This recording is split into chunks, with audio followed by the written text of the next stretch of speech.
My mom's crying. She says, yo, FBI is here looking for you. I was in New York City where Jordan Belfort lived. Do you know Diddy and them? No. I've never been to his parties. Never. Have you? Nope. I got to testify in a federal trial. Leonardo DiCaprio was there, Steve Wynn. He's the #1 most wanted guy by the United States government right now. And the guy's name is... What it is, Bradley, back again with another episode of Drop Bombs today in the studio, folks. As always, I got a real treat for you. David Sugarman in the house. If you guys never heard of this dude, you can look him up. I am David Sugarman on Instagram. A lot of you guys may have heard of him. He's known for SugarTime Sports Management. Basically, you're not a lawyer. No. But yet somehow... I did it. You became a damn sports agent. I did. Which I thought you had to be a lawyer. You're very intelligent. I'd love to share that story with you, but that is the case. Yes. And so, folks, you may have heard him from that. So he's been around. He's very well known, hangs out with a lot of celebs. He's been there, done that, made millions of dollars, big money, big agency, representing some of the stars of the world. And then all of a sudden, bam, one day, kicked in the dick and chopped down to the frickin' ground. Drop the bomb. So you started on Wall Street. Yeah. You know, what were you doing on Wall Street? I was they used to call us stockbrokers. I was a broker for 17 years, cold calling and building a book of business that way. Now, for some people, especially me growing up, I always thought you had to, have some sort of degree and be somebody special. A broker is really just a salesman on Wall Street. Salesman. Late 90s. I wish I'd have known. There's a lot of people that you do know that did participate in that business and made a ton of money, and some of them got locked up and came out and changed their ways. But yeah, there was a lot of money moving around in the late 90s and 2000s. So are you lucky you didn't stay in that business, or would you have ended up with those people? The difference between those people and myself is I worked at the world's most prominent banks, Deutsche Bank, Merrill Lynch, Morgan Stanley. I worked for a bank in London for 2 years. So I was a vice president of 6 of these banks. So I played at the highest level. So moving market, asset manipulation, all that bullshit that goes on, you can't do it at these big firms. There's stopgaps in place to prevent people from doing that. So how did you transition from that to sports agent? And you probably weren't diamond earrings and Mr. Cool back then. I was Jewish David. I was the big years. I was Jewish David, right? Sugar, the character of Sugar, like I became a character, right?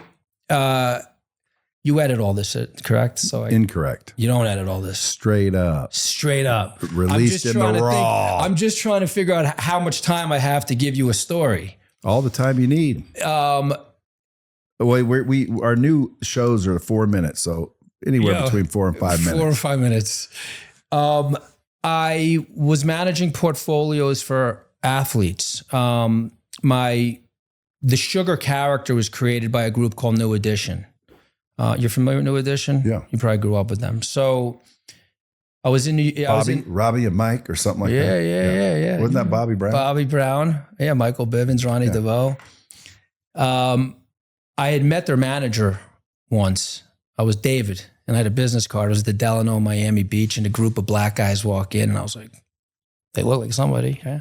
So I give these guy my business card, and I'm cold calling him every morning. He's in LA, I'm in Miami, and the dude's like, Sugarman, stop fucking calling me. It's like 4 a.m. I'm like, don't you have baby mamas? Don't you have any money? But he's like, dude, stop. 6 months later, he calls my office and he says, I'm coming to Miami with a group called New Edition, and they're looking for a financial advisor. I had $900 to my name at the time and rented a white limousine, took them to a restaurant called Ago at the Shore Club, and they all signed with me. So, but you were working at these... As a banker. With no money. Very young, just started. How many bankers are walking around like they're rich when they're actually not? Now? I live in Miami. You don't have to be just a banker. You're talking for everyone, right? Many, many, many people are flexing that game. But Miami's, I guess you're in Las Vegas, right? It's transient, but Miami's Miami. Miami's, I call it the plastic city. Everybody there looks great, smells great, but when you get to the core, what's in there? Not so great. Not so great. Why do you live there then? Well, you can see, man, I love the fucking sun. I'm a Harley guy, so I use my bike every morning to watch the sunrise. I go to the Keys on my motorcycle. I went through it in life, so I live very peaceful. I go to bed every night at 8. I wake up at 3:30, probably a lot like you. I get up very early and start reading and getting my day going because I love to be awake. I have a place in New York because one of my kids is there, so I go every 2-3 weeks. But Miami's, You just love it. the weather. I don't like the people. I don't speak Spanish. I've been there 27 years. I don't speak a fucking word of Spanish. So, okay. So you're on Wall Street, you're watching athletes, blow through millions, I'm sure. And you're trying to let you manage their money. So then you get a call from somebody and turns out it's Belle Biv DeVoe. Well, the new edition guys first. When I signed them, I started making money. So when you signed them though, you had $900, you rented a limo. Yeah. Was that a gamble? I mean, I probably put on my mother's credit card at the time. Were you a closer? I was 23 years old. I was a fucking assassin. But did you get like, hey, I'm going to go close these guys? Yeah, 100%. I knew I was going to close them. I just needed to sit with them. I had my suspenders on, my hair slicked back. And how much money did they give Not you much. first? Not much. Now, mind you, now they were just supposed to get into the Music Hall of Fame, and they're, what do you guys call it? Residency. They were doing some residency here in Las Vegas. So they're making more money now than they ever made in their career. But, Really? oh, man. I'll be damned. I mean, they had no money. Well, they might have had a bad record deal, but they were everywhere. Everywhere. No money. A couple $100,000. So they were just, why would they were looking for a financial advisor? I guess somebody was in their ear telling them, you got to get your shit right. I was the guy. And that created my confidence, right? That's where this sugar character came from. So that's when you literally invented sugar? Yeah. So I started the conversion to sports. I'm not a sports guy. I grew up loving Michael Jordan. I'm not into sports.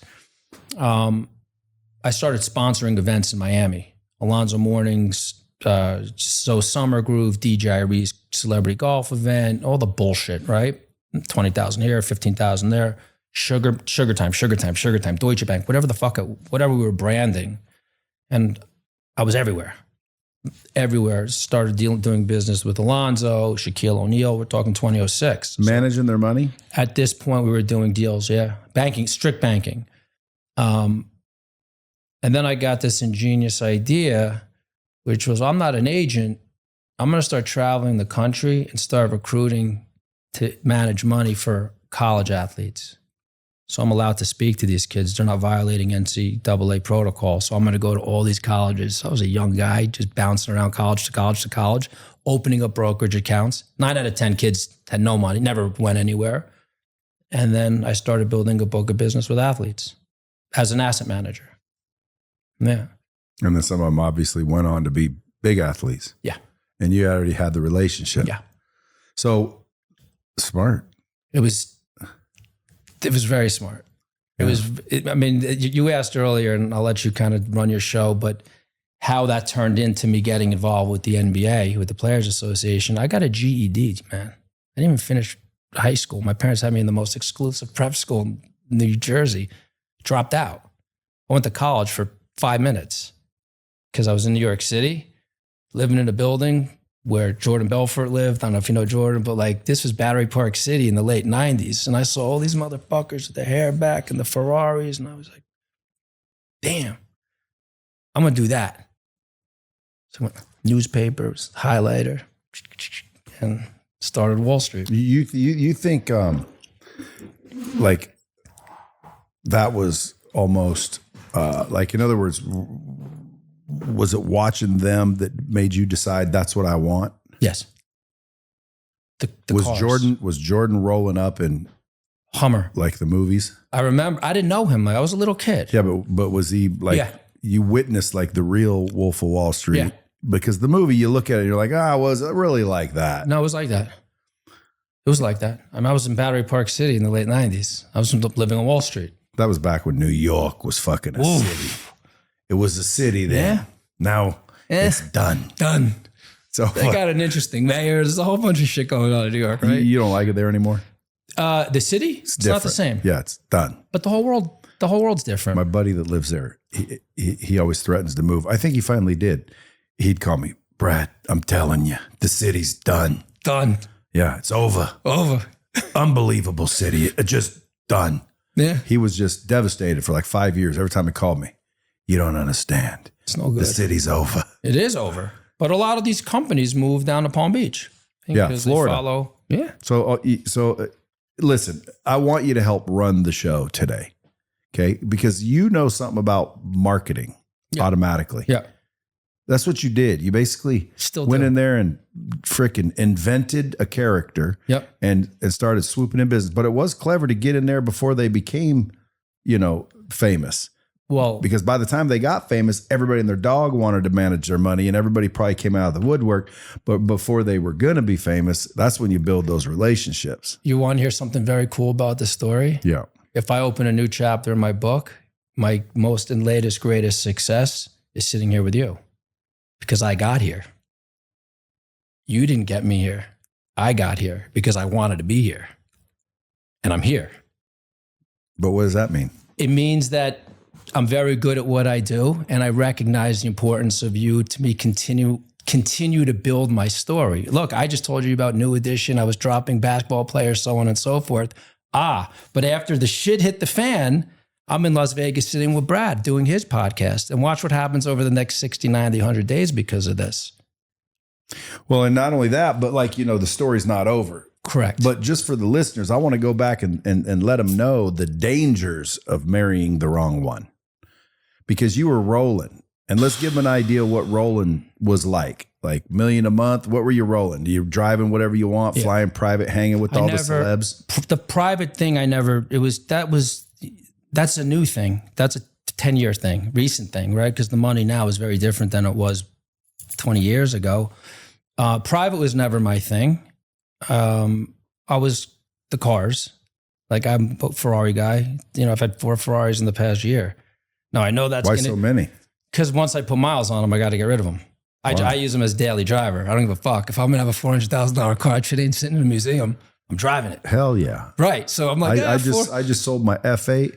Great car. I think 6,900 miles. Yeah. Which, by the way, was actually low compared to some of the ones that are out there. But my 296 right now, believe it or not, I didn't really like the look of the 296 over my F8, but now I sold the F8 because the 296, killer. You have a GTB? GTS. Okay. I've had a bunch of Ferraris. My favorite Ferrari look, I'll show it to you when we're not doing this, 296. I lowered it, white wheels, and I love the gas mileage on it. It's freaking drives the best I've ever driven. That car's a beast. I think it's 750 horsepower or something. Yeah, so I drive it every day. Of course. I didn't for some reason today because my wife had my Raptor R washed and it looked so pretty sitting there. I figured I have my boots on. I might as well drive my truck. I got to play that look. Did you ever get trucks or no? No, I mean, like can't have a truck in Miami. A big truck? Yeah. I don't know many Jews that drive trucks though. Well, that's what, you know what I mean? I get it. If that's it. No, I never. Okay. So you're making money though. You're in that, lifestyle, yes. Let's say. Yes. How'd you get to be a sports agent? Good question. So I told you earlier, I was bringing these kids in and we had but to manage their money, not to represent them. Okay. Correct. So we had the kids in to manage their money and the portfolios that we had were also NBA, NFL, MLB people at the banks. And I realized that I couldn't do business with these guys outside of the firm. It's illegal, right? If you work for a bank, as you know, if you work for a Fortune 50 company, that's your job. No outside business activities, especially if you're a financial guy. The firms don't approve it. So I was a VP at Merrill Lynch one day. I had a 5-year contract. They paid me a ton of money to go there. I was like 18 months into my contract. I was taking my boss's parking spot, going to work in fucking flip-flops and shorts. And the culture wasn't good. And I walked into my boss one day. His name was Matt Liebman. I said, yo, I quit. He quit. I'm fucking out of here. Well, you have a contract. Sue me. I always get sued at these banks. I had contracts to me where the banks had no loyalty to me. I had zero to them. And I opened up something called SugarTime Sports Management, which was if you're an athlete, you're going to come to my firm.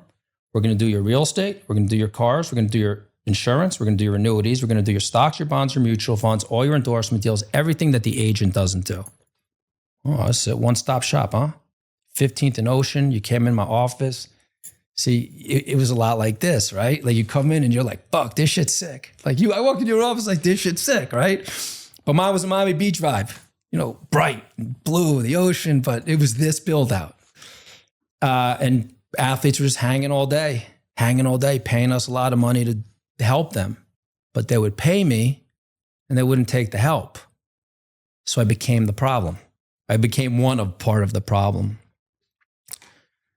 So I said, you know what, I'm going to be an agent. I don't have a college degree. I have a high school degree.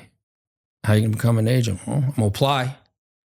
So I fill out the application. I overnight it to Bob Gatson, who was the head of the NBA Players Association. I'd overnight it Monday. He would get it on a Tuesday, be back to me on a Wednesday, rejected. I kept sending it though. I didn't give a fuck. I send that shit to Bob like it became a joke. Rejected. I had called him. I said, I'm coming to New York. I want to sit with you.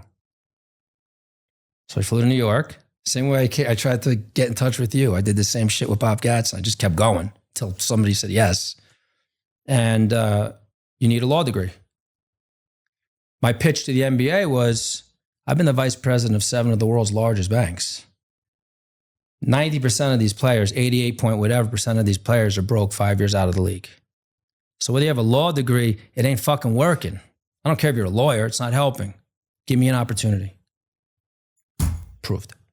They just said yes. Yep. Most people probably didn't realize it was that easy, or someone had the ability just to make a different decision.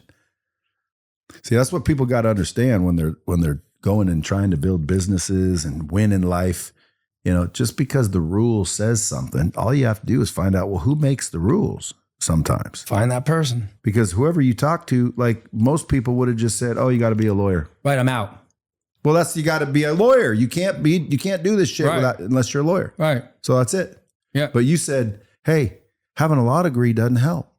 Right. Clearly, because these some bitches are broke. Right. And the dude said, you're right. Okay, you're in. You don't have to be a lawyer. Right. So you never really had to be a lawyer. No, it was a stencil. It was written down on a paper to preclude 99.9% of the people from applying. Dude, that's crazy. That's a lesson. That's a bomb. People need to pay attention, because again, that's just I've done that a million times, just not in that degree, but if you knock and it's shut, go around. If it's blocked over there, look over the top, see what's in there. Go over it. Yeah, but I like that. So they just said, okay, so you can be an agent now, just like that. It was such a great day for me. Now, were you doing the earrings yet? Were you full sugar? My style, I was always in the suits. And I saw one of your things was casual or suits. And I went in the comment section today. I'm like, I wonder what people think. I'm casual. Unless you're paying me to be on TV, I'm not putting a fucking suit on. All right. So I was suits, sugar, the cufflinks. Gotta have cufflinks. Have to, man. I was wearing the short tie back in the day. You had short tie, big knot, like the Damon John thing, right? I was doing that whole thing from back in the day. And I was a suit and tie guy everywhere, 24/7, never not in a suit. Yeah, that's how I was. Now I'm only in a suit whether I'm married or buried. Otherwise, I don't usually wear them. Well, the other day I had one made and I put it on and I was walking around here for a minute and I was remembering. Damn, it does look pimp. It does. I might have to bring back suits. It's just because I haven't worn them in a long time. But my neck, I got to go see. Another guy's coming hopefully today. His name's Dr. Ben Talai. You know Ben? I don't. He does the Kardashian ladies stuff. So it's the plastics. Yeah, he's a cosmetic surgeon. Yeah. I got to get the neck dialed because when I put on a shirt now, put on a tie, it's you ever see Trump's what I call pussy neck? Yeah, it's a pigeon. There's another term for it, but yeah, it doesn't look right. Yeah, that's me. Yeah. I'm like, dude, I can't do that. It's gonna be I'm gonna have a vagina on my. In 1 week, you could be perfect though. Right? Yeah. Well, before I go full blown ties, I'll wear a suit because I do the pop collar. But if it's open, I'm good. Well, I'm not good, but buttoning. Yeah, it's the buttoning. It's tough to wear a suit in Las Vegas in the summer. Miami, you don't want to wear a suit in the summer either. But suits do look good. So you were a suit guy too. Oh yeah, heavy. Okay. And then you started managing. I don't know, you get some certificate for that? Yeah. Okay. So now you're like, okay, I can Put it in a frame because I never had a degree in my life on anything, right? Did they know that too? Yeah, man. But people loved it because like I go in with all, again, something Were they Jewish? No, Gats, no, definitely not Jewish. I don't know. But if they were Jewish, they probably wouldn't have let me because I didn't fit that mold. I was wearing canary yellow, diamonds, big knot. My hair was slicked back, suspenders. I looked good. I know, but it seems like Jews stick together. Makes me want to almost be Jewish. I hear that a lot. Dude, it's like I hear that a lot. Every Jewish friend I got, they stick together. Dude. Yeah. They stick together. Yeah. It makes me like, dude, that's smart. Like we all should as humans, but at the end of the day, we know we're not. But like every group should do that. If you ask me. I agree with you. That's what the world is, a complete. Yeah, but I'm wondering, like, how did you close that guy? Was he Jewish? Was there like a wink? Were you both Freemasons? No. Something. No. How'd you just close it, Again, dude? something that I'm going to put back on you because I've watched you speak about this before. Is I walked in the room and I was comfortable and I owned it, and I was fucking confident. So you just fucking closed it. I just walked in. I was a vice president of banks. Like, you're going to say no to me? Yeah, but vice president of a bank, especially in Wall Street, is really just a certain level of production. Yeah. Yeah, but like that means you sold a certain number of things. Correct. There was 1 million vice presidents. There was probably a little bit less, but the point is to Mr. and Mrs. Public in Ohio to get a call. Hey, Dr. Goldberg, this is David Sugarman, Vice President of Deutsche Bank. How are you doing today? They listen. And I'm like, hey, this is your financial advisor, right? Also with the business card. When I was going out in Miami with that vice president business cards, the bitches love that stuff. Boy. Of course they did. I was a little kid. Were you getting them left and right? Left and right. Well, you apparently hooked into one that's not the best. Should have listened to my mother. Was the one you hooked into Jewish? Religious. But was she Jewish? Yeah, religious Jew. Because the one with the kids, that story? Well, the one that took you down, that story. Yeah. Because guys, this all ends in an ugly manner. One day. It sounds lovely though. And dude, it doesn't even sound fair as to how it ended. But still, I want to paint their picture because they got to understand. You're a hustler. You're on Wall Street, but you crush there, and then you're like, wait a minute, and then boom, you bounce out of there. Now you're running around hanging with all the celebs and athletes, and I'm sure there was a whole bunch of stories there, which we could go into. Do you have any that you care to go into? No, I don't want to get sued, but there's some good ones. Yeah, I mean, like debauchery, I'm sure. A lot of debauchery. Yeah. It was, I don't mean to interrupt you, but I think a lot of that, the world has changed in 10, 15 years. But still, it was, you did it. You did it all. At the highest level. Living. Yeah. Hanging. Like you might have been at one of them Kardashian banging parties. We were around it, man. That West Hollywood stuff is wild, man. Yeah. What about, and again, something about Diddy? Did you know Diddy and them? No. Everybody wants to say no. How great now. is that? Huh? No. How's that? Never knew the guy. I didn't know Odell Beckham. Did you? It's great. No. Okay. Okay. The polygraph begin? You got any relation with Odell Beckham? Never heard of him either. All right. No, that guy. Wait, that guy I never heard of. I never knew.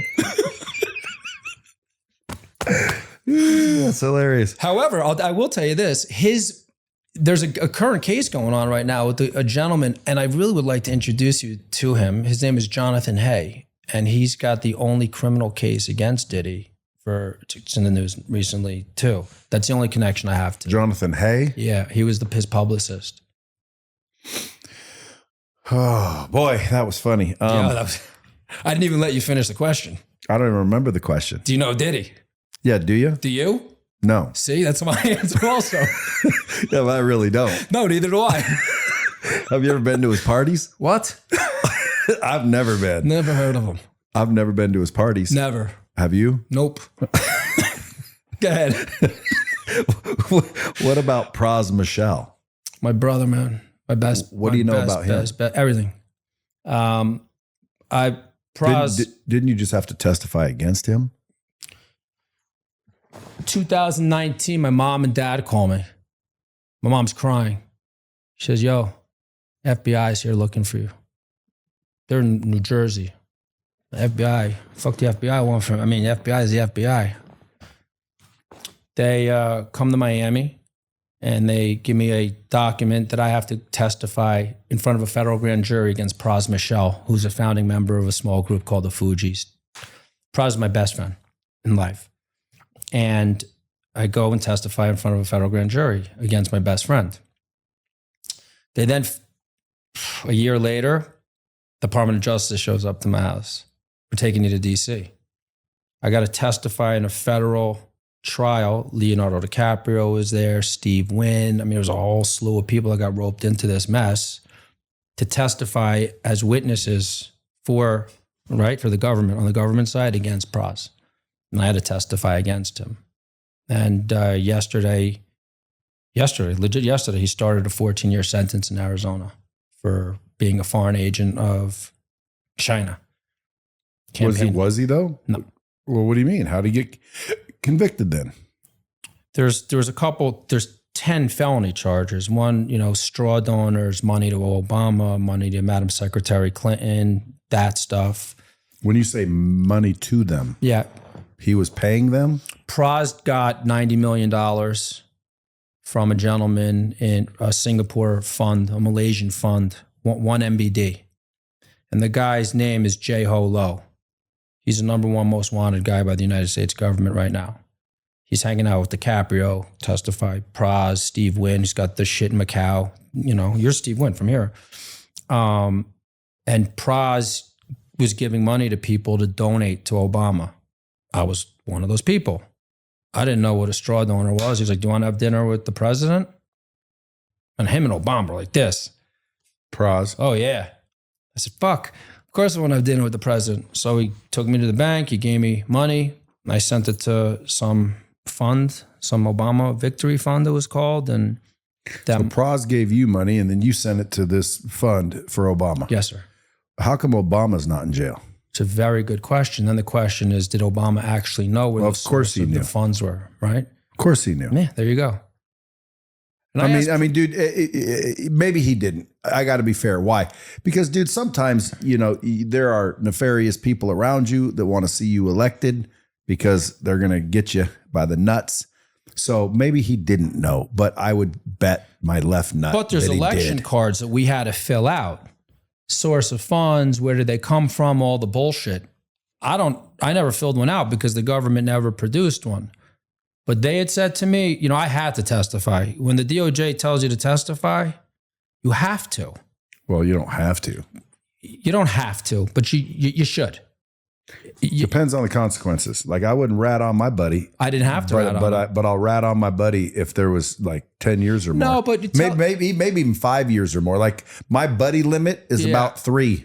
3 years? Yeah, like I can do 3. I've been drunk longer than that. But any longer than 3, fuck you, bro. You shouldn't have told me. You shouldn't have been around me because you ain't my buddy if you're making me go to prison. Well, the truth is when I first went in, I've said this before, the first thing that I was a nervous wreck, where I was like shaking because I'd never been in a courtroom like this, right? It was a government. It was like it was serious shit. Oh yeah, dude. Feds don't mess around either. I hit the microphone.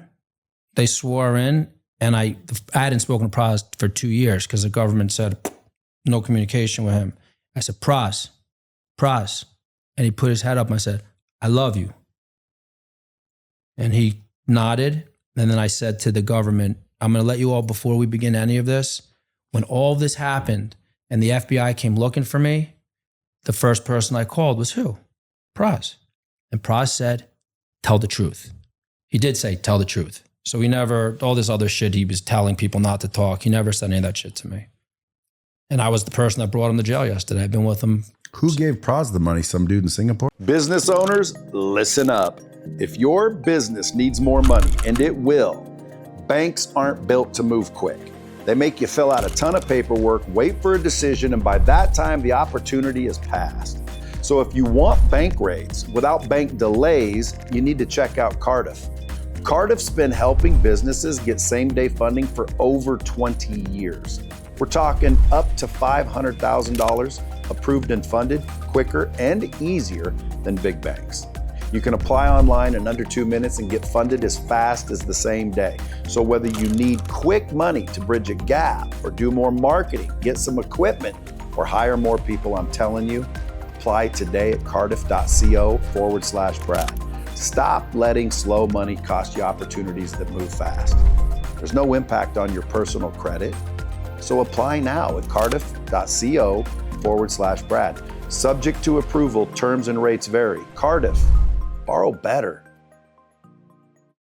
Yeah, hundreds of millions of dollars. Well, sure. Singapore's got He stole the money, though. tons of dough. Yeah, he stole it from a fund. But he financed the Wolf of Wall Street. He gave Leonardo DiCaprio a Basquiat, Marlon Brando's first What's a Basquiat? a painting, multi-million-dollar painting. Leo had to give Pras did? Jho Low. So Jho Low, through Pras, did all this. Yeah. Is Jho Low in jail? Can't find him. He's in China. He's not here. Why don't we go to China and They're get not him? going to get him. I don't think we can go to China and get Oh, him. we can go in. I guess we can do whatever the fuck we want, right? Technically. Right. Well, we're doing it now. Yeah. We just walk in and snatch the president of Venezuela. Right? Never heard about it again. Yeah. Oh, Venezuela will take the oil. Yeah. And then all of a Right. sudden it's like out of the news. But now we got Iran. Dude, we can go down some rabbit holes Yeah. if we wanted to. And I'll tell you, like I just had Dan Bilzerian on. He's saw. totally against Israel. Is he lot of- anti-Semitic though? Well, everybody says he is. I've I don't- watched it. I don't think he is, like, to a degree of certainty, because he says being Semitic is Arabs and he's not against Arabs. He is 100% against Israel. The state. So I called my buddy who happens to be Jewish and I said, hey, dude, I called to him because it's funny. And I said, hey, dude, listen, Bilzerian's running for Congress. I want to know if you want to come raise some money for him. And he goes, are you fucking kidding me? I'm like, no, I am kidding you. First of all, I'm joking. But now I forgot where I was going with it. Israel, Jews. Question right before that. Go down rabbit holes. You were interviewing Bilzerian. Oh, we were talking about taking Venezuela, the oil, Iran. And Yeah, you it's said I something was- about rabbit holes. But again, Dan Bilzerian's talking about all of these things, that are apparently all Israel. And you can go look them up. Well, again, you start to go down these rabbit holes and you start looking up, is this true? Is that true? And you don't know what's fucking true. The media straight up influences people with straight bullshit. Go look at Claude when it came to you. Like, it just straight up made shit up. And it admitted it. Is that fucking weird or what? It's scary. But how do you trust information that you don't know? Because Pras, he told you to tell the truth. Number one, good to him. And that's what I would do too, because I wouldn't want you to perjure yourself for me. Correct. But at the end of the day, I mean, did he know what he was doing? The campaign finance? Definitely. Yeah. So, and now- by the way, 14 years he'll probably be out in 3 to 5. No. He won't, Why? because they got him on a FARA violation, being a foreign agent of an agent of a foreign government. There's been 13 convictions, maybe 10 or 13. I don't know. It's one of those numbers. In the entire country's history, he's one of them. They took this dude, gave him 14 years. He's going to sit for 14 years. They dropped him in the middle of Arizona, 4 hours from the closest airport. He's done. And we've been busting our ass for pardons through number 47 for a year. Been to Mar-a-Lago half a dozen times, speaking to administration people, It's trying just to money.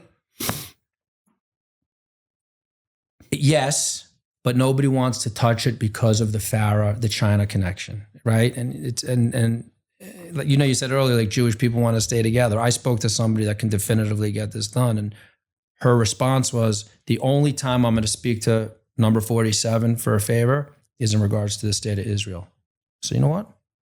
Okay, I get it. I understand. She's not willing to help a black Haitian rapper. Okay, you don't know the guy, so I don't know what happens now. He did. Where the he crime. goes to prison. He's in prison. Yeah. 14 And again, years. what prison? If it's in Arizona, it can't be that bad. Sadford. No, Oh, but I Safford. mean, That's a it's FCI a camp. love. Yes, that's right. That's exactly right. Yeah, he's in there playing fucking bocce ball. Even 14 years of bocce ball is a lot of years. Yeah, 14. Oh, it'll suck. But at the end of the day, dude, he's got hundreds of millions of dollars, probably still stashed. Zero. Government got. Wasn't that smart. Sure, they did. I'm telling you. Well, where's one hung low? Where's he at? China, somewhere in China. I'm sure he's got him. He's going to get out and he's going to unfurl it one more time and at 70. Make a little transfer. At 70. What do you mean? He doesn't have any money. Who? Pras is 60? He's 55. That sucks. Last summer, he was doing a tour with the Fugees in Central Park. And he could have taken a plea deal. They offered him 2 years and $5 million to DOJ. Why didn't he just do that? He said, fuck off. Right. He was the only person that didn't take a plea. But why? He must have felt convicted. He wanted his $84 million back. Because he did not think he did anything wrong. And that cost him 14 years of his life. And he has zero. And he should have taken the plea. You always take pleas against the government. Yeah, I don't know how that works, despite what your AI says. Well, I do. Right. And you know, I didn't fight anything because I almost did. But the way the feds work is they will hit you with like 14, 15 years if you fuck with them. If you fight this and make us prove this, your ass is going away for a long time. Or roll over, just say yes, just say you're guilty, and we'll give you a fucking house arrest in 12 months or some stupid shit. That's sick.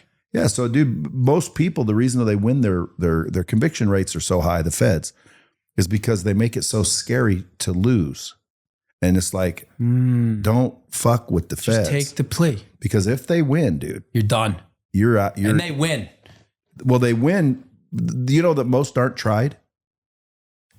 You know that their 97% conviction rate is because 96% don't go to trial. Plead guilty. Before trial. Yeah. They don't even go to trial. Right. If everyone that had a federal court case right now pending pleaded not guilty, they would have trials every day, all day for 174 years.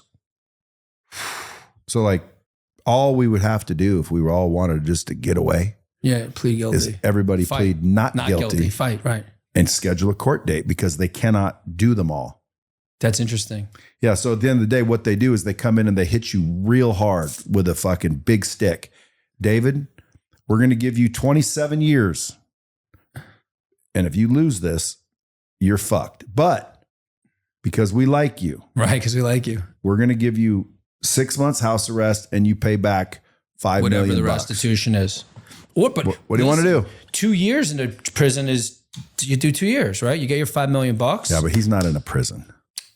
A low work camp is just, you know how people escaped where I went? Called a cab. Where were you? Nellis Air Force Base. They have jets flying over and shit? Like yeah, we were spraying them down and washing them. Really? Yeah. How long were you there for? You had to have for? a job. 15. You were? 15 years? Months. Oh, motherfucker. I was in jail jail longer than you for child support. I was in jail 18 months. 6, 6, and 6. I was in Rikers Island and the Tombs in New York City. Because we missed that whole point because of my ex-wife. Well, I want to get back to it because again, a lot of people say, oh, child support. I was just about to make a joke. Well, I paid my child support at least. But at the end of the day, yours was 22 G's a month? Court ordered. 22 G's a month? 22 How do you pay that when you ain't got that? You have to willfully not pay. Now, I filed for divorce in New York City. If I filed for divorce in Florida, I would never gone to jail. Nothing would have happened. They would have suspended my license. Bullshit. In right? Florida. Yeah. I filed in New York City. I didn't know. They gave her $22,000 a month. I had no money, dude. When I filed for divorce, she took everything. Well, this is what I want to know. So you were riding high. Mm-hmm. What happened? Why is she filing for divorce? Were you starting to be a playboy? What happened? No. How do you say when you cheat? No. Outside of no cheating, no DV. Look, in the media started having a fucking field day. No domestic violence. Never been arrested for domestic. Never accused for nothing. So why did she all of a sudden want a divorce? She didn't love me. It was just the money run, man. She met me when I was at the top. She was from Canada, and I knew it wasn't right. I liked Latin women. I was, you said she was Jewish. She was Jewish. She is Jewish. She's a Latin Jew? No. What I'm saying is I love being with Latin women. I was single. I was living the life. I had I wasn't held down at all. And I met a Jewish woman and I thought to myself, I'm supposed to, at this time, my mom was alive and my parents were still married, you know. I'm supposed to marry a Jewish woman. This is what we're taught in our country. If you're Jewish, you go to Hebrew school, you go to sleepaway camp, you marry a Jew. We lost 6 million Jews. Don't get tattoos and have Jewish kids. That's what I was taught. So I said, fuck, I'm going to get married. And I married her. I didn't like her. The sex wasn't good. I didn't find her attractive. I didn't like her personality, but and my mom and dad, my mom specifically, it was like, it's not right for you. And she was mean, and I married her, and I was fucking miserable. And I had 2 kids, and, you know, hadn't seen those kids 12 years. Still? Yeah. I signed their rights away 2 weeks ago because I just ended this case, like just a month ago for 12 How old years. are they? Fighting. Moses is 11 and Gisela is 13. Well, at that age, I would say that give them 5-6 years, they'll be looking for you. If they do, fine. But it's to me, I have another daughter who she's great. I don't really like her mother either, but I see her a week a month. She's in New York. She's 9. We're like this. Yeah, but how would you give away rights to your children? Well, it was a negotiation. Either they were going to bring me down from $22,000 a month to $10,000 a month, and I can keep fighting for them, or she says I'll take $2,500 a month and forget about the kids till they're 18. And at this point, I'm out $600,000-$700,000 since September that I've paid to her and the lawyers of my money. Because remember, I told you 6 years ago I had no money, so I rebuilt myself. Well, I want to get to that story, but since we're here, there's people thinking, how would you sell your rights to your kids to save 20 grand a month? It's not the rights; it's a losing battle. What do you mean? Because there's something called parental alienation. It's a very real thing. My kids have been with this woman for 11 years. So the judge, we had put them into something called reunification therapy where I would log in. They wanted nothing to do with me. My daughter, she hates me because she was taken 2.5 years old. She's now 13. So her mom's poisoned her? Hates me, scared shitless. Dad was in jail. Dad didn't pay any money. Dad wants nothing to do with me. I can't force it. The therapist. No, if they don't like you and they won't talk to you, like I'd do the same thing. And my son was wearing a hood over, and I was like, "Yo, what the fuck are we doing? What are we doing?" Yeah. Well, again, dude, you're talking to the right guy to have empathy for that. Because, like, dude, listen, blood's blood and all that. But again, if my kid started being some sort of dirtball, scumbag, thief, person, I'd try to help. But it's the second, they're whatever. Brad, I said to my lawyers, we were on a Zoom, there's like 6. The lawyers, the reunification therapist, the guardian ad litem. And I said, all of you fucking people, this was last month, all of you people are getting paid by me. It's not fun for me to see my kids on these video visits every week. It's not enjoyable. The therapist quit 3 times. Why am I paying this woman? I don't see these kids. I don't want to see these kids anymore. And I say that in the public space because I fought. And when I was in jail and broke, I made a promise to myself in my cell, if I ever get money again, I'm going to fight for my fucking kids. And I fought. And they weren't nice to me. Everyone was like, take. I said, you know what?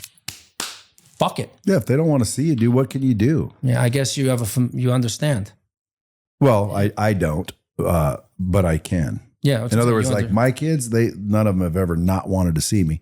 But there's one, she's out here. I'll introduce you. I heard you have a daughter here. Yeah. So, like, for example, her mom basically said, you either come around or fuck off. And I'm 17, so I'm thinking, whatever. Oh, you were very young. Yeah. So I didn't come around like she ordered me to, because I don't like being told what to do. For sure.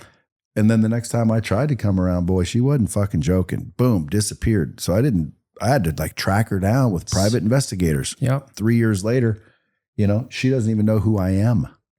How long ago was this? Well, when I was 17, 40 years ago. So I mean, at the end of the day, like I hunted her down and tried to tell her mom, but I didn't want to interrupt her life and do anything. And so her mom like literally disappeared. I had to find a fucking private investigator, So at the end of the day, I said, you know what? I said to her mom, one day she's gonna realize, and then she's gonna look me up, and then she goes, fine, that's then. Right now, you're not seeing her. So I said, whatever, because I wasn't allowed to. Right. And sure enough, when she was 14, bing. No shit. That's why I said, How'd they in make 4 you or 5 feel? years, they're going to reach out to you. But she didn't know about me. Is if she would have known about me and didn't want to see me and hated me for some reason because she moms. poisoned her. Right. Yeah, like I would have just whatever. Right. I had Next. Right. And I got 6 more. Right. Right. I'll hang out with them. I got it. People are, how do you do that with your children?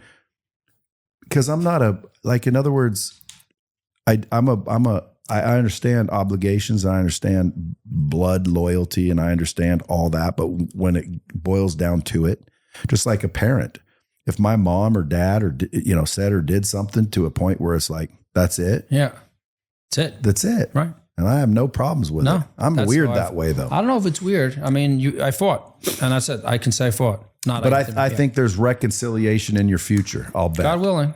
Well, once they're 18, 20, 25, they're going to start to realize there was nothing wrong with that. And they'll see that dad, because it's in the news. I mark it. I put little things out, fighting, for my kids. So when they go to the Google and they type it in, they're going to see that dad fought for 12 years, 13 years. And they're going to see that mom kind of poisoned them against you. Mom lives with a 70-year-old guy in an $18 million apartment right now. Wow. One of those. So let's go back though, because you were rolling, you were loving life, you like Latinos, but you married a good Jewish girl. And how long were you married? Fuck, like 900 days. It's like 3 years. Serious? Yeah, that's it? Yeah. Okay. And then what caused the divorce? I come home October 23rd, 2015. It's 26, between 6 and 7. Beautiful apartment in New York City. Elevator opens up, shit on my unit. I have a son, Moses. He's 4 months old. My daughter, Gisela, 2.5. I have a great dad, man. Yeah. And NYPD was there. And do you have a weapon? No. Yes, he does. What was it? And they came with a case. I said, 9/16. It's my birthday.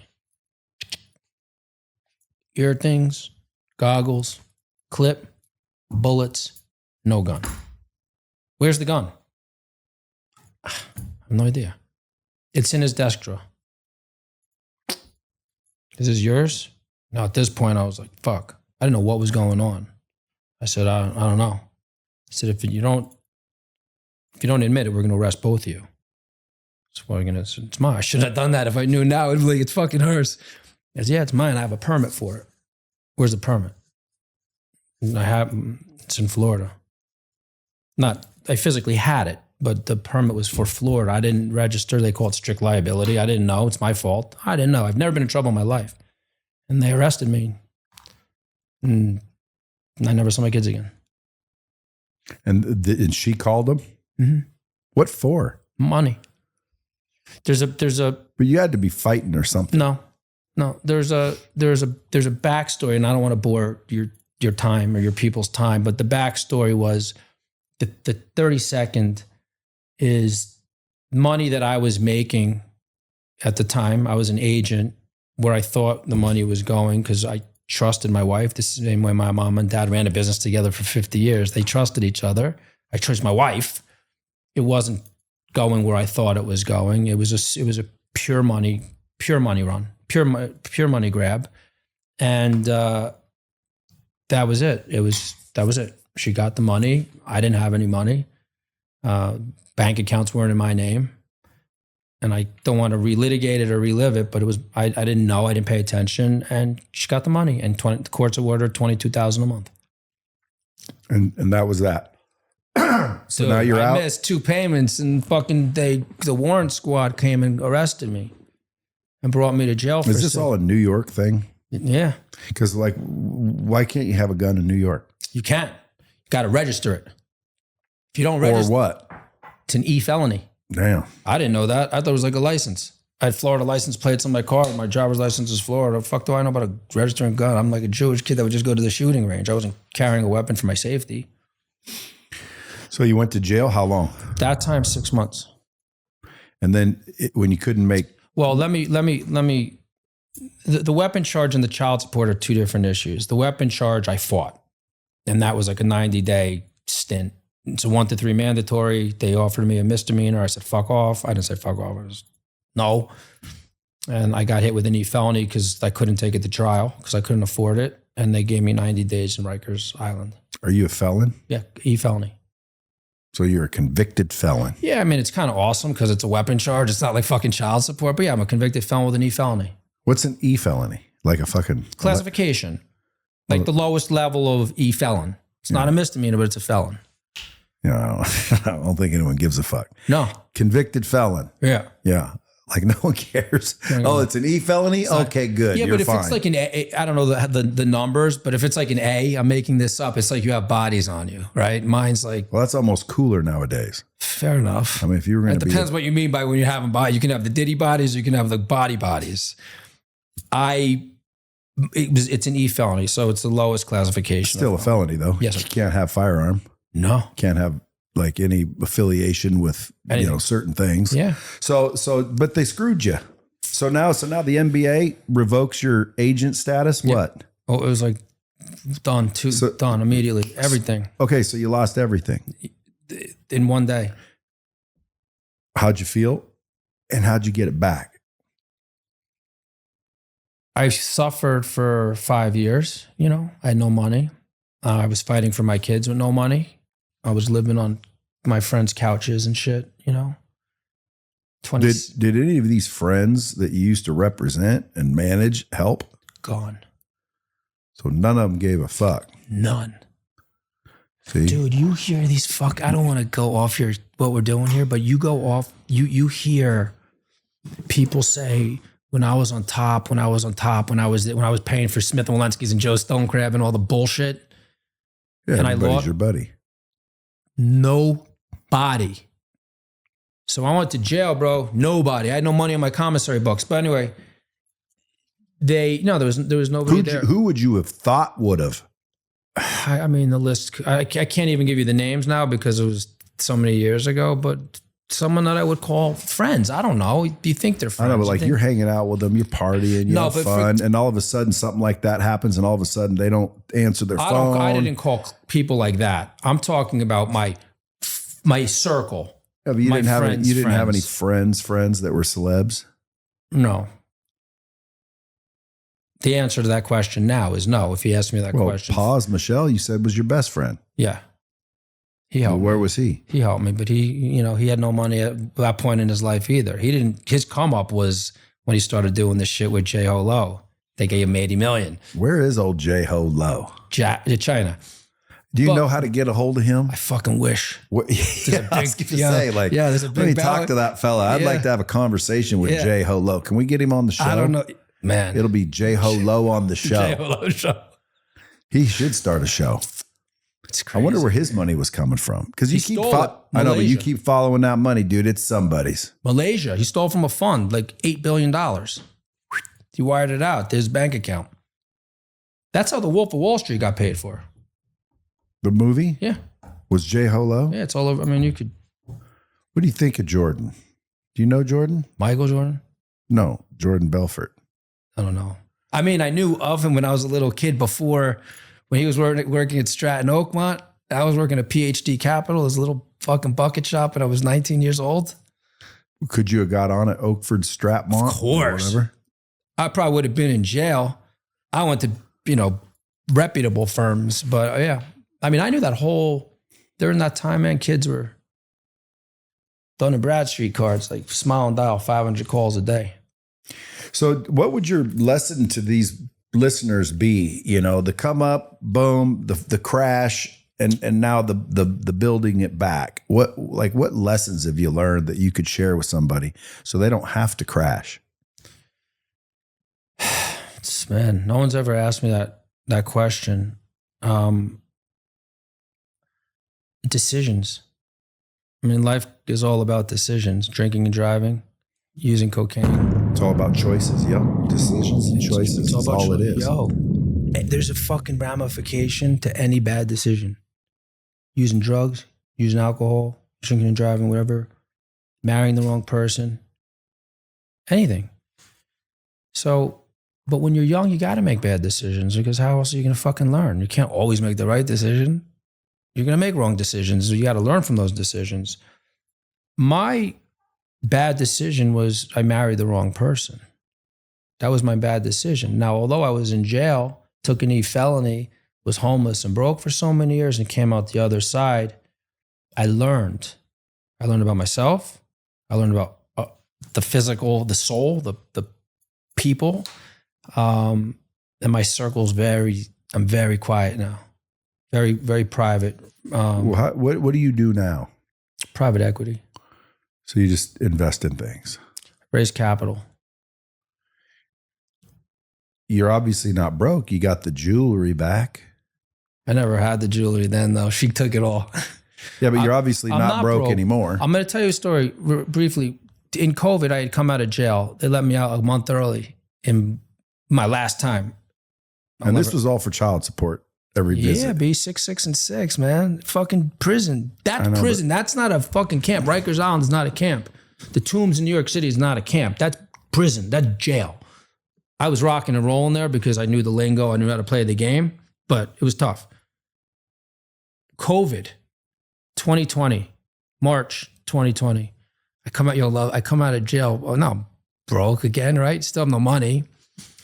And I go on the internet on Facebook and I find this multi-million-dollar penthouse in downtown Miami, fully furnished. So I write to the lady. Now I'm David Sugarman. She don't know David Sugarman's broke. I'm David fucking Sugarman. Like David Sugarman's got the cars, the money. No one knows the story yet. Yo, can I, I meet her in downtown Miami. There's no management office because it's COVID. Everything's closed. She hands me the keys. So I walk in his apartment and I was like, fuck yeah. Okay, I got a roof over my head. Now I got to figure it out. And I looked over on the balcony. Whenever I tell this part, people think I say I'm going to jump. I looked over on the balcony and I looked, I was looking at the city and downtown. I said, I'm going to do it this year, man. Fuck it. I'm going to do it.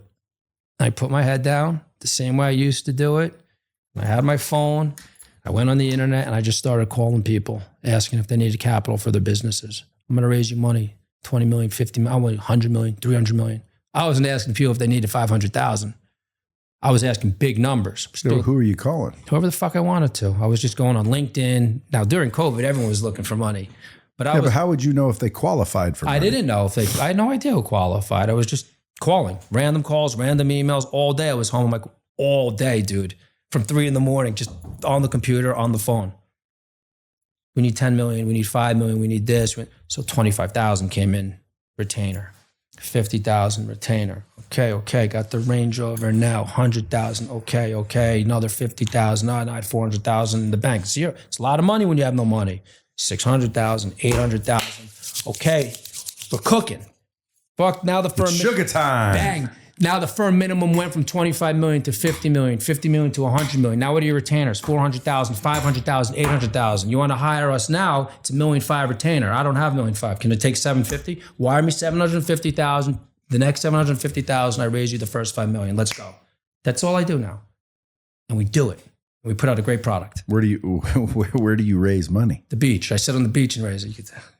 So if somebody listening needs to raise money, yeah, you'll raise it for them? I'll make the introductions. I don't maintain a securities license, right? So we can't get compensated for quote unquote raising the money. I don't maintain a securities license for a reason. Probably can because I'm a felon, but I don't maintain. Yeah, but you're only an E felon. I don't think it matters. I thought an E felon is like when you do something online. Yeah, right. An E, that's very funny. So we raise capital. If people are looking for money, it's not like merchant cash advances. It's a real business. We structure the company. We get the EIN and we make the interest because I know everybody, dude. I know everybody, and I make the intros. And so now you're just rocking that. How come you don't want to rocking? How come you don't want to try and go back to repping the agent or repping the celebs? Nah, I'm good.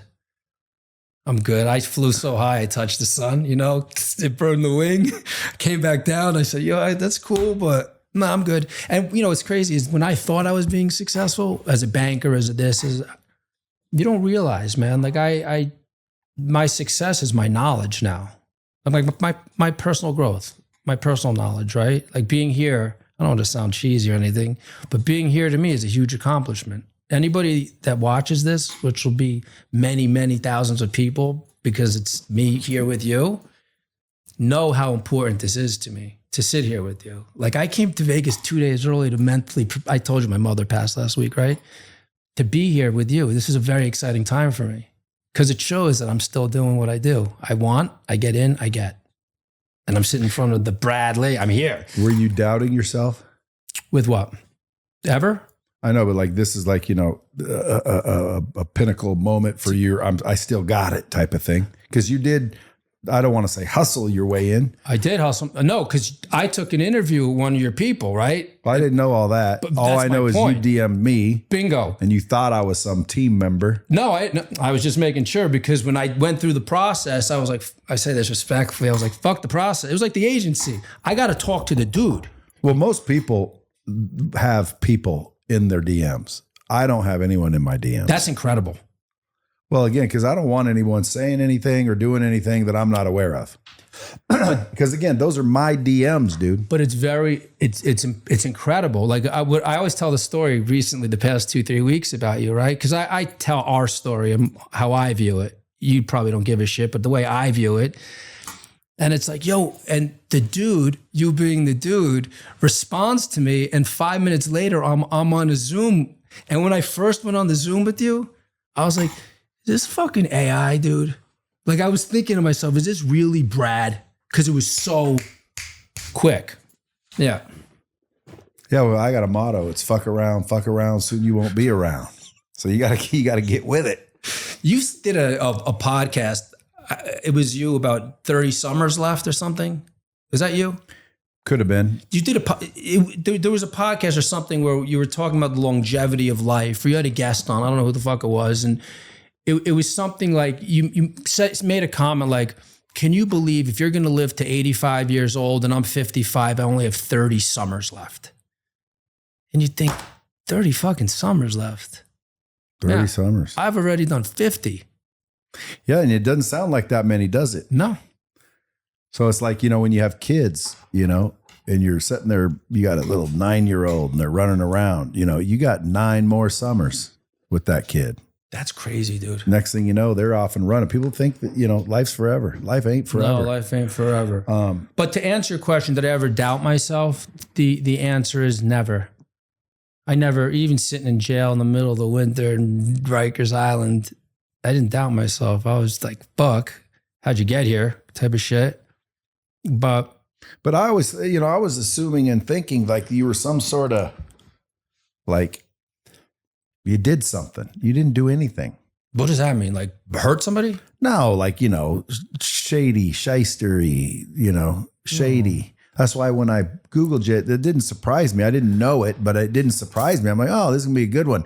I'm going to ask him, you know, what'd you learn from that? Huh? What'd you do anyway, allegedly? But what did you do? Right. You know, and you know, what are you thinking? Like, do you regret that shit now? Because I thought you did something, but like listening to your story, dude, you had a gun in your house. Big deal. No one wasn't talks. registered. Who gives a shit? Brad, let me tell you what fucked me up. What fucked me up to this day fucks me up. A news article came out. I was on the front page of the New York Post, not paying my nanny minimum wage. I love that shit. I was living in New York City. I see the paper, fuck it. I'm on the cover. Like, sports agent doesn't pay nanny minimum. I was like, fuck yeah, it was great. But there was a hit piece done in 2018 in the Miami New Times, right? And it brings up, you go through it, and it's a hit job, which is fine. But there's allegations in there. Not that I tried to hurt this person, that I did this wrong in business. Allegations, domestic violence, never been arrested. None, you know, true, not true, whatever the fuck it is. But that's the negative. Is it the shit talkers? You know what it is, man. Yeah. Yeah, but like it doesn't bother me at all because I know that they're shit talkers. In other words, it's not true. So but you're a different. You're a. I'm not gonna gas you up here, but you're you. You're playing in this high level game. I'm just used to it. and understand what bullshit is. Right. See, again, like, dude, the actual word is called allodoxaphobia. Most people Say have it again. Allodoxaphobia. I never heard it. Allodoxaphobia. Allodoxaphobia. Allodoxaphobia. If you look it up, it's basically the fear of other people's opinion. And that's what screws most people. And once I heard that word and I started looking at it, I'm like, dude, that's what hurts people. Allodoxaphobia. It's a disease nobody knows they have, and it kills all their What's that, dreams. ego? It's stupidity, but could be your ego.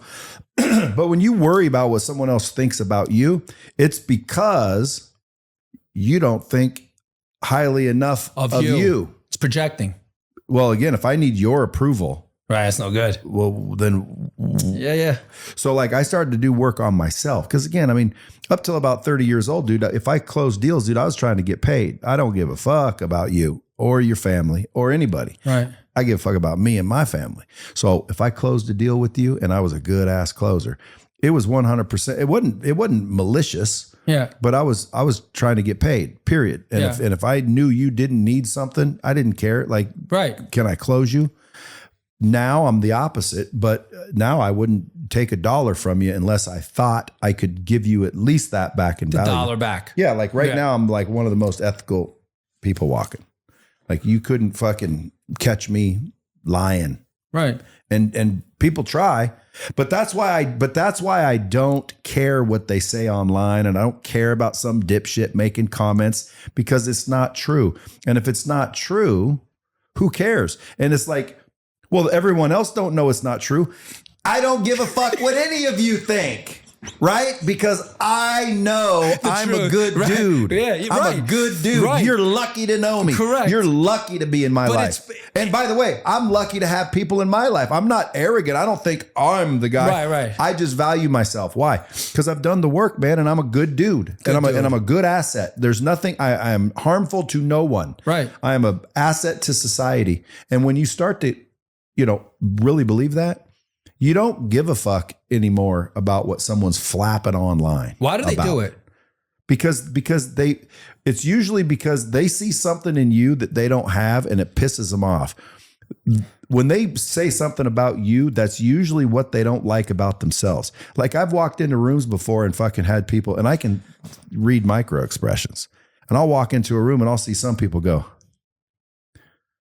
like they're disgusted. I don't even know these people. Formulated opinion. Yeah. And then later on, I find out that they were talking to someone that I did know.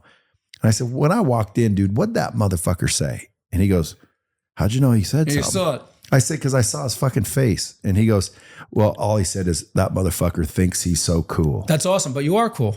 Yeah, but for him to think that I think I'm so cool, it means he thinks I'm so cool. Right. Jealous. He thinks I'm so fucking cool that he must. He's got to make the face. Well, not only that, but he knows I think I'm cool because he can't be that fucking cool and not think he's cool. So this motherfucker thinks he's so cool. That's what they think, but they don't realize, dude, you think I'm cool. Right. Why don't you just say this motherfucker's cool? And I want to be his friend. Exactly. Yeah, I get it. So they get all pissy and they fucking hate that about themselves because they don't think they're cool. Yeah. And so now they're pissed at you. There's a guy that I said something about you, and I'm trying to look him up here, see what shit he was talking. Was it the Grok? Not the Grok. What was the program called? No, Claude. No, this is a person. Same thing though. Like he doesn't know. Who is it? This guy don't know. He does sports cards.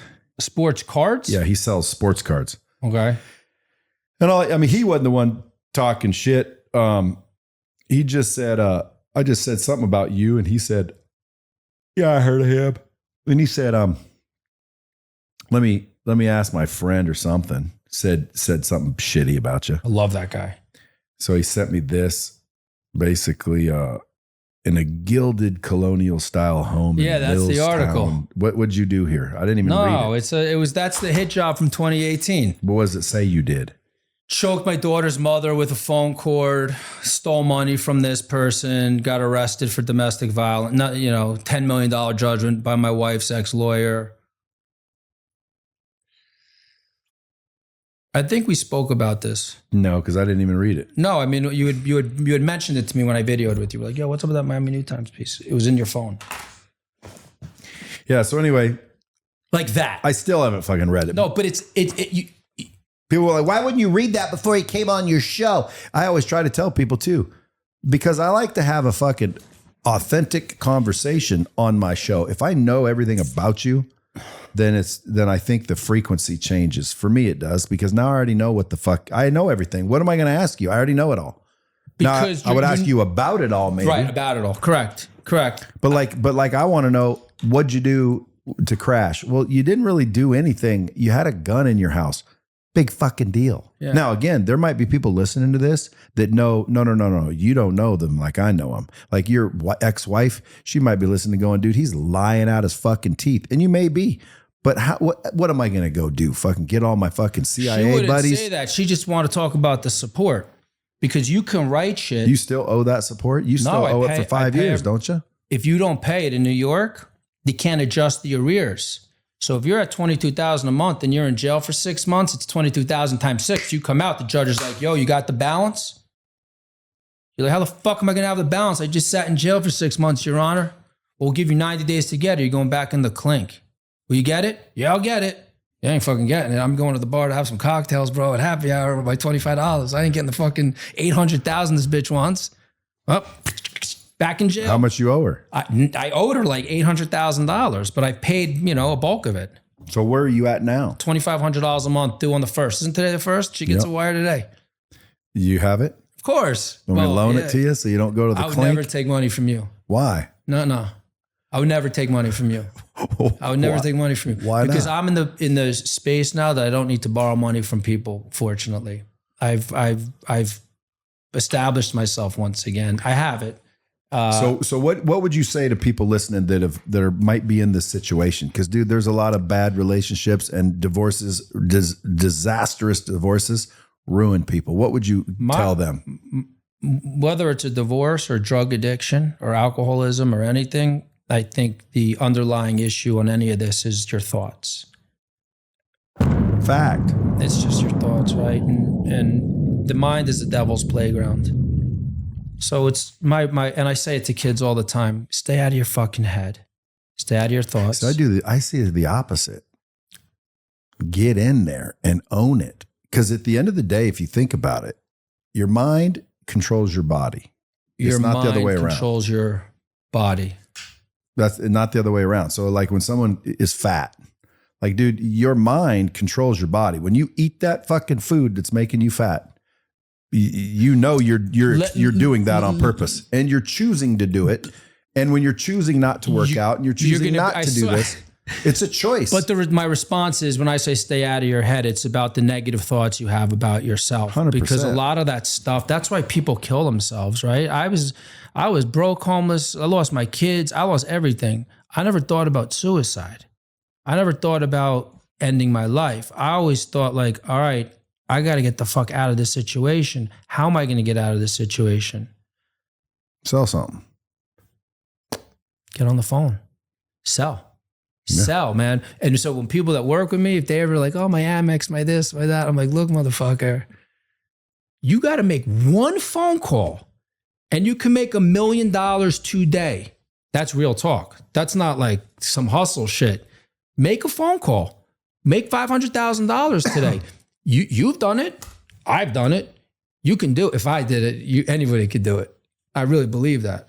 Well, that's not true. You're a charming dude. You're a hustler. You're no slouch. You're probably a closer at heart.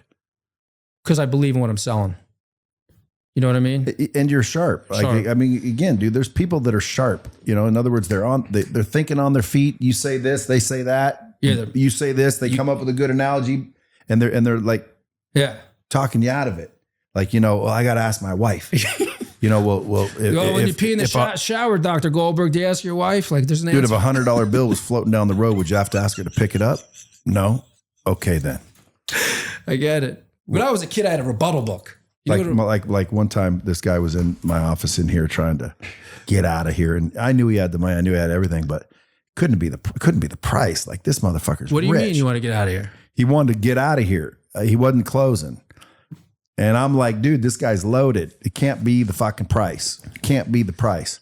So I finally looked at him and I said, let me ask you a question. If this was free, would you do it? Because I wanted to validate whether or not it's the price. So if this was free, would you do it? Yeah. If it was free, I'd do it.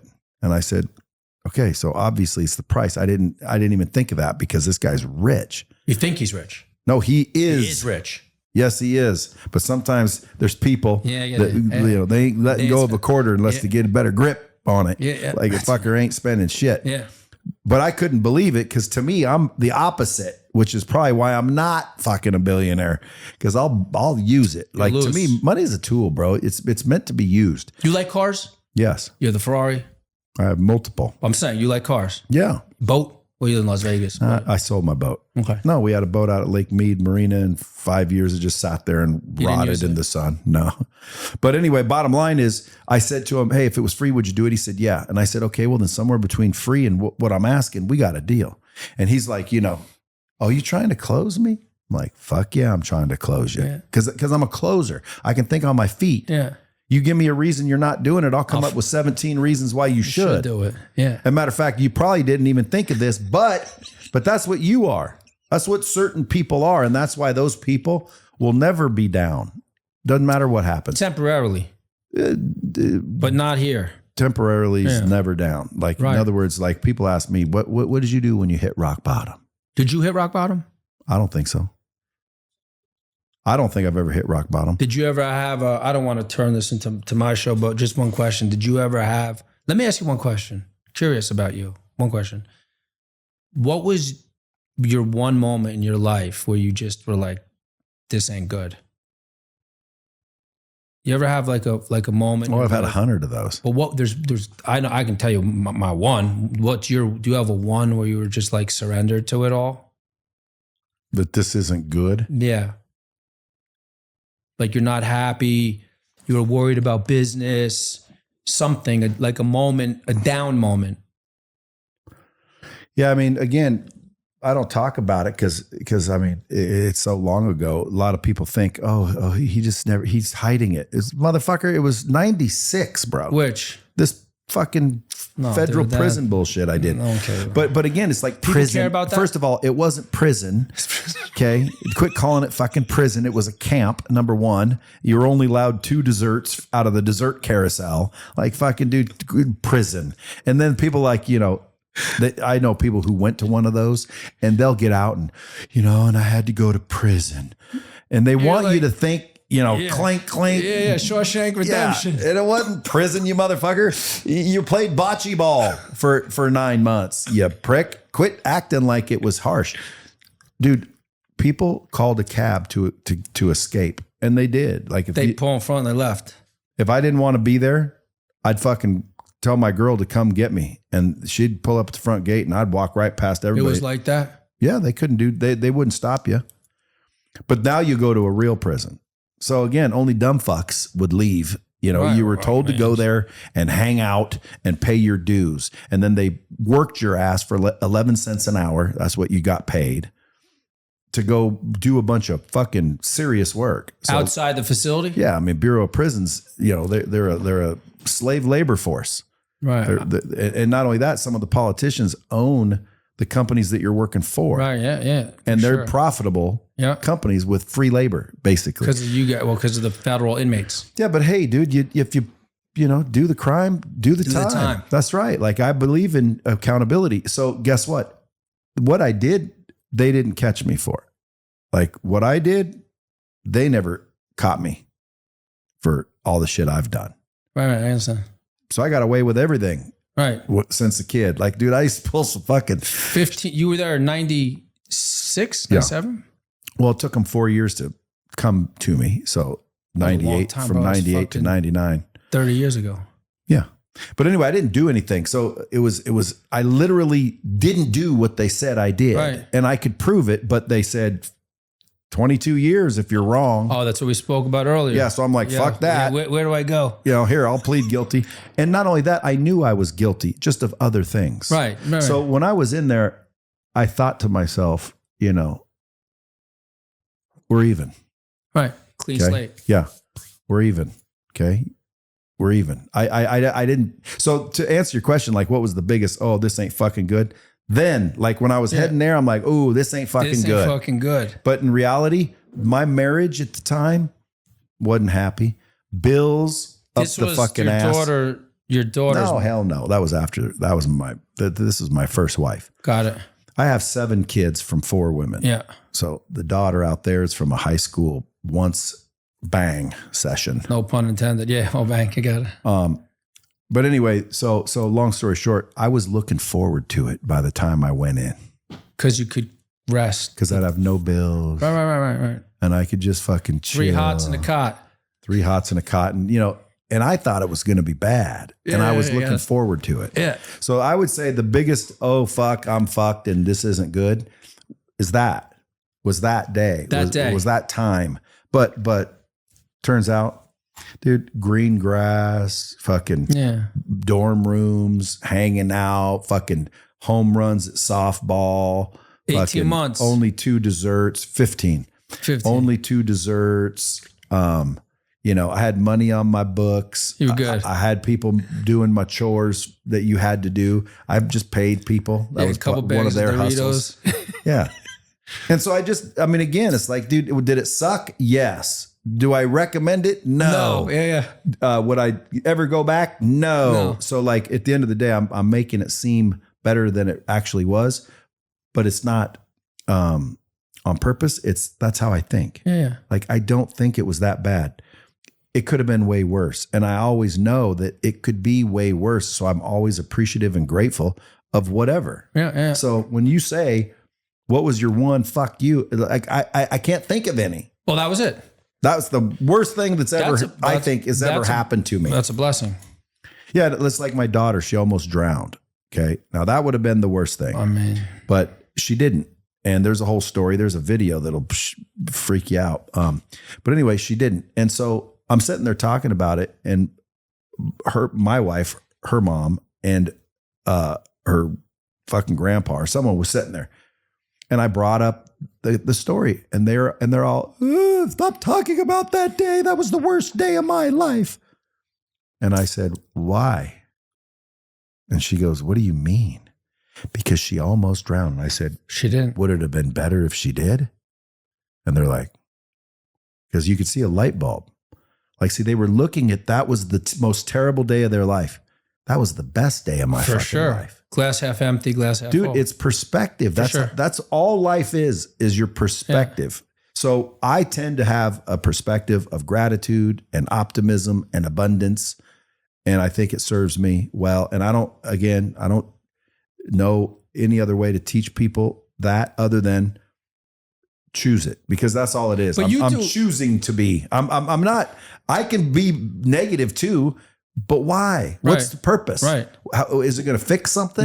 Nothing. It doesn't do anything. Right. So if you're going to prison, fucking deal with it. Do some push-ups, get prepared, get some books, get some money, get some friends to send you money, so you got some money in there. But 15 months is better than 15 years. Oh no, dude! Right, because and then there was a guy in there that was sentenced to like 30 years, and this is where you go after you go to real prison and you're getting ready to get out, because it's low. There's no security there. It's like low. So I talked to this dude, and he was sentenced to some like 30 years, and then this other guy got sentenced to 10 years with a self-surrender. What does it mean? You just show up? Yeah, because like that's what they let me do when I got my sentence. They said, you need 90 days to get your shit in order. And I'm like, sure. Which means in 90 days, go out to the prison and turn yourself in. Show up. What kind of a dumb fuck does that? But if you didn't, they would have made you a fugitive. I saw a movie on that. 100%. That would have been a lot fucking worse. But the consequence, from what I understand, is 2 more years. Now, if you're going out there for 15 months, show up, stupid. But if it's 16 years, 30 years. You give me 30 years, and if you catch me, I'm at 32. Good luck. Yeah, find me, because I ain't voluntarily showing up for nothing. You nuts? What are you fucking talking about? What a dumbass. Like, it's 32 if they find you. Yeah, I'll be in Cuba. Yeah, take a fucking chance. Like, dude, take a chance. 100%. And they wouldn't have been able to find me. No. I guarantee you that. We wouldn't have been living like this. I might have been. Not here. But my name would have been fucking Richard Gerber. I'd have been of the Gerbers. You know, I'd have made up a name, got a fucking birth certificate, changed my whole thing. I'd have had to move, you know, from wherever I was because you got to disappear here. Yeah, forever. Yeah, you see it on the news now. They're like, they just find somebody from 45 years ago. Well, just dude, clean up your act and get the fuck out of there. But yeah, with thumbprints and DNA and facial stuff, recognition, you got to stay out of trouble. Yeah. But dude, believe it or not, if someone were in big trouble, they could go get a new identity, go to a fucking little town in fucking Iowa somewhere, disappear, and nobody would ever know you again. No. Now, again, if you're some big recognizable guy, like now, I'd probably have a bigger challenge disappearing. I don't think you'd fit in a little town in Iowa either. Well, back then there was no social media and there was no nothing. Right. So I could have disappeared. Back now, then, I wouldn't be able to disappear. I go places, I go anywhere, and it's pretty crazy because like I'm not a fucking celebrity, but social media has made me one to where when I go places, dude, people want pictures. People act like I'm Brad Pitt. But you're helping a lot of people, man. Yeah, but so what? I mean, that's what makes you good because you're humble about it. You genuinely are helping people. Well, it's still, I couldn't disappear anymore. You help people. So fortunately, I don't do any troublesome things anymore. So anymore. Yeah, so there's no way I'm going anywhere now. But if I were to, my God, dude, that would be my worst day. So to me, as long as I'm free, as long as I'm breathing, you're good. I'm grateful. Yeah. I'm grateful for every day. I wake up literally, first thing I do is smile and realize I get the day. What time do you wake up? Usually 5. Yeah, I'm like 3:34. I'm the same way. I wake up. I love it. Love the day. Well, if I went to New York, I'd wake up at 2:30 or 3. Because I wake up at 5 o'clock because I'm here. If I'm there. Oh, I understand. Because I'm waking up for some reason. People are fucking working. I just wake up. No alarm clock, no nothing. Same, yeah. So right now you're just raising private equity. That's it. So how can the Bomb Squad help David Sugarman? I don't have an answer to that. I'm not. I mean, if some dude, I got a lot of business owners listening. I know you do. If you want to raise money, yeah. I mean, we raise private capital, non-bankable deals. All of our clients are non-bankable. You're not walking into Goldman Sachs and getting a line of credit for $150 million. You're coming to us, right? Or how do you get some? How do we do it? If they're unbankable. Well, they're not going to regular banks getting money. All of our money from our investors they're non-banks. They're individual investors. I know, but non-bankable means a bank wouldn't approve you. For a line of credit for $150 million. But you will? These are startup businesses. Yeah. It's not our money. How do you fucking loan someone? It's not a loan. It's straight equity. So you have a business. Yeah. You're looking to raise. I'll take 50 right now. Okay. How much you need? How much you got? I'll take 100. See, we'd get good money for you though. But you'd 2. have to give away. You'd have to give away part of your equity of your brand. Let's go. I'm speaking your language, so let me explain. We shouldn't do it on the camera, but let me explain. Let's go. We ending the show. Yeah. Let's go get me $100 million. But that's what we do. We'll go out there. For example, you, and this isn't me pitching you, but if we were to say you have a brand, you have a network, you want to expand your brand, you want to have new office space, you want to be in LA, you want to get more infrastructure, more people, you want to do teaching engagements, whatever the fuck it is, and you need capital. We go out there and raise the capital from individual investors specifically for your deal. We're not going to family offices. We're not going to banks. We're going to individuals that say, see, with a guy like you, it's like an athlete raising money. It's like, hey, you want to get on a Zoom with him and talk to him. We're going to explain to you what this deal actually looks like. You're going to get X% of his revenue. This is what the business model looks like. This is what the performance look like. We create all of that stuff for our clients. And we go out there and we raise the capital from individual investors. A lot of the deals that we do aren't, when I say startup, they're not guys like you, right? A guy like you can go raise private equity money all day long, but it's how much of your brand would you want to give up on the equity side for that capital? I have the answer, but there is an answer for it. And it depends. That's right. And it depends how big do you want your brand to go. You have you're dropping bombs. Anybody that I mentioned your name, dude, anybody that I mentioned the name on my Instagram, everyone knows you. I don't even live in fucking Las Vegas. Everybody knows you. People keep saying that. I'm telling you, everybody knows you. To a point, I went to a guy at my barber last week and I mentioned you and he goes, yeah, of course. And he makes it, I never, like the bomb shit, he knew exactly who you were. Everyone, my hotel too. Well, that's because I'm in Las Vegas. What are you doing here? Oh, I made it sound like you flew me here. I was like, yeah, bro. Yeah, but again, I mean, at the end of the day, dude, like I don't know anybody in town. My ex-wife, that one that I had to get rid of. Yeah. She's like a big wig at the casinos. Same last name? No. Oh, she got rid of it. That's another thing that always bothered me. Mine still has my name. Well, mine never took it. It's a red flag, no? Big red flag to me. But anyway, and it's not like, my last name's freaking Fartmonger. It's like a terrible last name. No. Like, dude, it's just Lee. But that's why I'm glad they didn't name me Brock. Broccoli. You pronounce it L-E-E though. Then I would have been broccoli. I get it.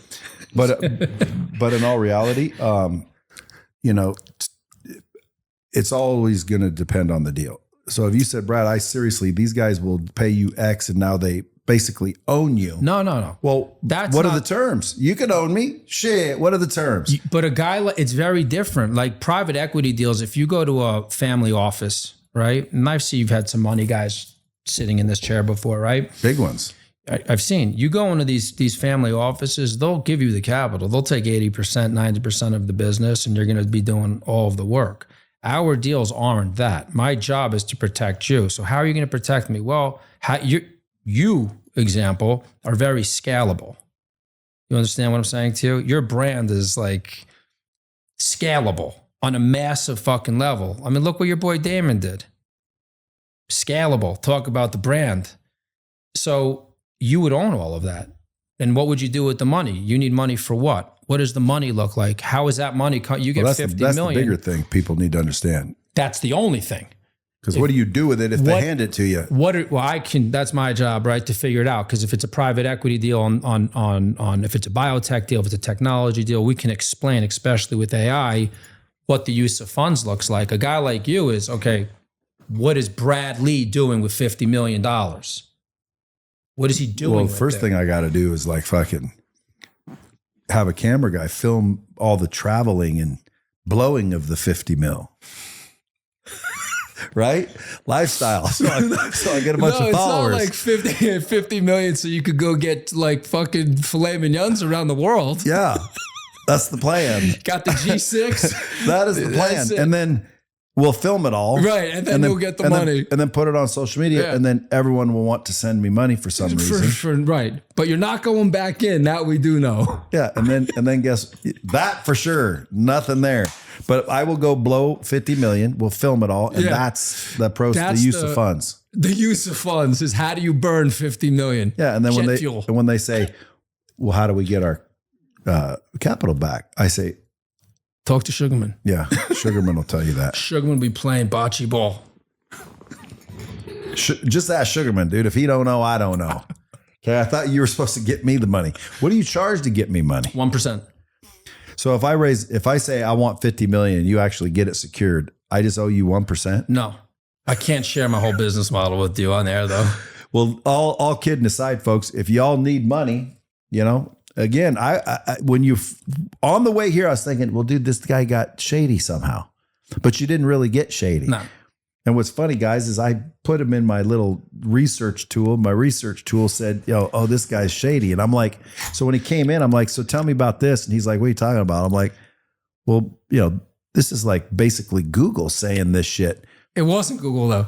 No, but it was better than Google. It was better. And so I went back and I'm like, hey, this guy says this is wrong. What's up? And it basically said, oh, I made that up. I fabricated that. There's no research or evidence of that. I just made it up because it sounds good. Well, I walk in and makes the story better. How is your federal conviction in 2024? What the fuck are you talking about? Yeah, you just pled guilty. What? Yeah, I just pled guilty. So he's not in any of that. The only thing you did wrong, dude, is make some dumb choices. Yes. Wrong girl, a gun without registering, which you would not imagine that's the kind of consequence you get. Only New York. Yeah. Because that's, dude, if you were in Texas, nothing would have happened. No. Here, dude, you can walk around with them. I'll get that, how do you say, expunged at some point, but New York City is very, if that was in any of the boroughs, I wouldn't have had a problem. But if you didn't have that gun there, dude, you would have been fine. 100%. And you wouldn't have went to jail. Not for you weapon wouldn't charge. Well, again, I mean, you might have still got divorced and if I still didn't not have- paid your, but that cost you Everything. all your dough and your license. October and you 23rd, couldn't manage anymore. October 23rd, 2015. That's fucked, ain't it? Yeah, but we back, baby. We're sitting here with you. And not only that, dude, it sounds like you're living, like you said, you're fucking down in Florida, riding Harleys, going to the Keys, living life, enjoying life. How old are you now? 49. I'll be 50 in September. Do you realize that you only have 30, 40 summers left? Huh? You're good. I only got 35 summers left. But that's on a good day. Is this a wedding ring I see? No, I'm not married. So you're single, looking for the Latinos? I'm not looking. Are you good? Lesson learned. Yeah. All right, last question I always ask. What can the Bomb Squad do for you other than get money from you? Anything? Buy a book? I can't believe you don't have a book. Follow you. You know what's interesting? I saw all the books when I was in the green room here. You've had some very impressive people. I'm not looking for anything. I follow is great. I have my Instagram stories. You don't even follow me. I see you don't follow a lot of your guests. You should make it a practice when people come on your show to follow them. Makes them feel good. Does it? I think so. But the truth is I think my story is analogous. I like to inspire. I don't follow you? No, I saw it this morning. Here, let's solve Somebody it. made a comment. They're like, wait, so you're on your way? You're on your way? You sure it's the real Brad Lee? I said, yo, I don't know. The dude doesn't follow me. Well, I mean, dude, if I followed every guest, they'd have to post. You got a lot of guests. They'd have to post. Well, I look at people, and if they're not posting, what am I following? I asked your team yesterday about how we can get your content at, and you're 8 weeks back. You're not following me either. Yes, I am. Fucker. No, you're not. This is the felon. Oh, you're follow following back. the other Yeah. David No, Sugarman. There you go. I'll follow you. Folks, and everyone on the Bomb Squad is going to go follow you. I am David Sugarman on Instagram. You can probably find him. You can Google him. If it says he's been convicted of Odell Beckham agent and whatnot, don't listen. That's my entry. But you never put it out there until just now. No. It was never out there. That's the craziest shit ever. Yeah. So anyway, appreciate you coming in. God And bless next time you come back to Vegas, I want to just shoot the shit again. Yeah, I'd love it. Tell some stories. For sure. Because you got some good stories, I bet. We didn't get to any of them. No, it's all right. But we're here now. Folks, now you know who he is. Until next time, keep it real.